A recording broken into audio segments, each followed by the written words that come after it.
जल्दी करो, नहीं तो वो दूर चले जाएंगे। नहीं, वो हमसे दूर नहीं जा सकते। उन्हें उल्टे पांव लौटना होगा।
विशाल सेना के सहयोग से एक नन्हे किशोर को बंदी बनाकर ले जा रहे हो।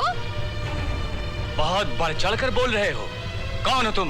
मेरा परिचय मैं नहीं, मेरे बाण दिया करते हैं। ये बालक भी तुम्हारी तरह ही छोटे मुंह बड़ी बातें कर रहा था। वो मेरा छोटा भाई है। मैं उसे और उसके पकड़े हुए अश्व को छुड़ाने आया हूँ। यदि तुम चाहो तो हम तुम्हारे छोटे भाई को छोड़ सकते हैं, किंतु यज्ञाश्व को तो हम कदापि नहीं छोड़ेंगे। तो फिर आपको मेरे साथ युद्ध करना होगा। अपने भाई का दुर्भाग्य देखकर भी तुम ऐसी बात कर रहे हो? जाओ, लौट जाओ। समरांगण में वीर वीरता दिखाया करते हैं, पीठ नहीं। मैं अंतिम बार पूछ रहा हूँ, आप अश्व को लौटाएंगे या नहीं? कदापि नहीं। तो फिर आपको नीचे आना होगा। हाँ, मेरे बाणों का उत्तर देने के लिए। ठीक है।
यदि मैंने मन वचन कर्म से अपने पतिव्रत धर्म का पालन किया है तो मेरा पुत्र विजयी हो।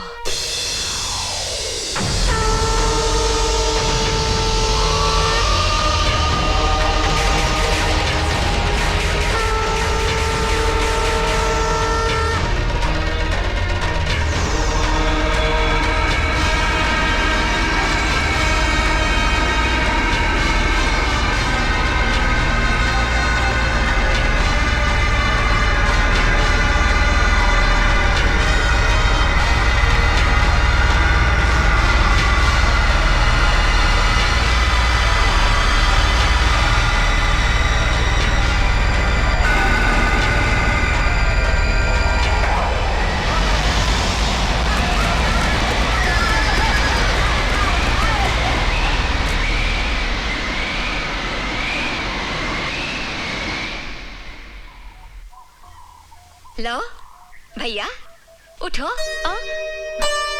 भैया, भैया तुम आ गए? हाँ, वो दुष्ट कहाँ है? मूर्छित है। और यज्ञाश्व? वो रहा। चलो चल, माँ के पास लेकर चलते हैं। नहीं नहीं, माँ के पास नहीं। क्यों? क्योंकि ये यज्ञाश्व महाराजा श्री रामचंद्र का है। माँ श्री रामचंद्र की बहुत भक्ति करती है ना, इसलिए श्री रामचंद्र को ही आने दो। उन्हें बंदी बनाकर माँ को भेंट करेंगे। अच्छा।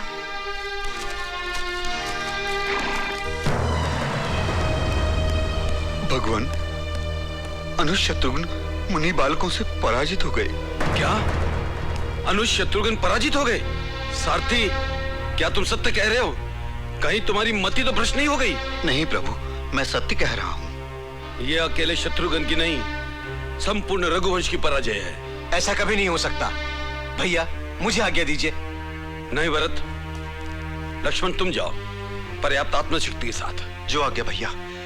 मैं उन्हें दिखा दूंगा कि रघुवंश से टकराने का क्या परिणाम होता है।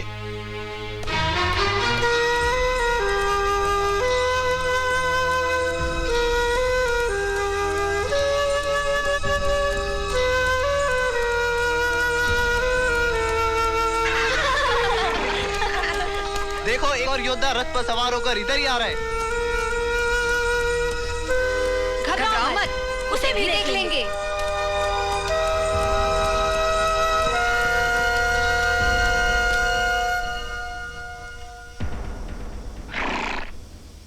मूर्ख बालको! अरे ओ राजपुरुष, मुंह संभाल कर बोलो। हम मूर्ख बालक नहीं, मुनि बालक हैं। लगता है भैया इनकी आंखों में कोई दोष है। हाँ भैया, सुना है मृत्यु से पूर्व मनुष्य की आंखें रंग बदलने लगती हैं। देखने में तो तुम सुकुमार हो, परंतु बातें बहुत विचित्र करते हो।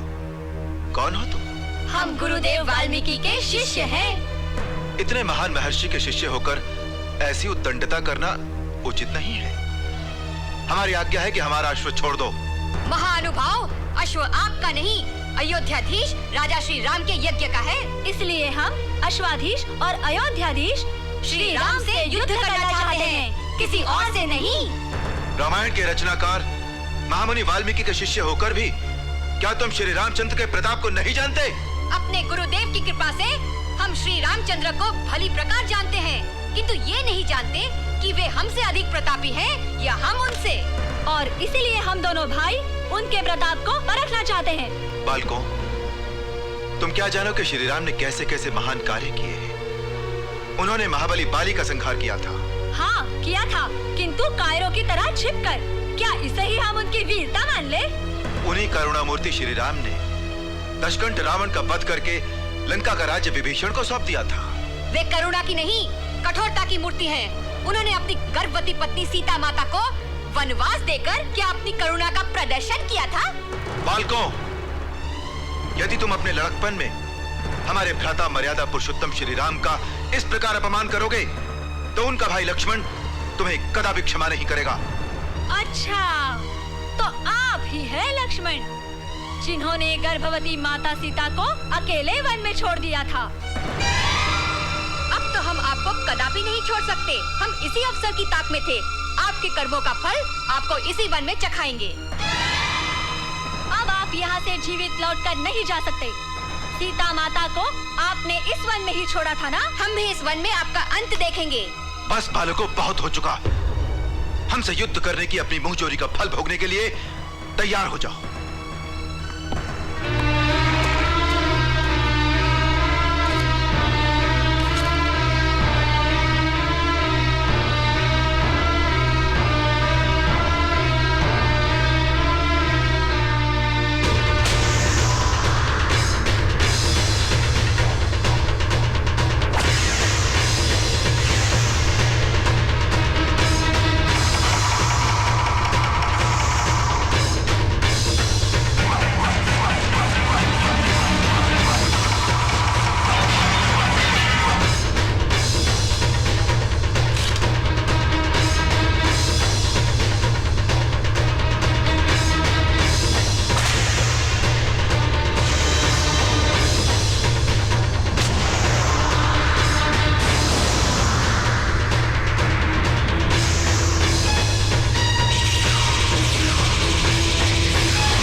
नन्हे मुनि कुमारों ने लक्ष्मण जैसे योद्धा को भी पराजित कर दिया।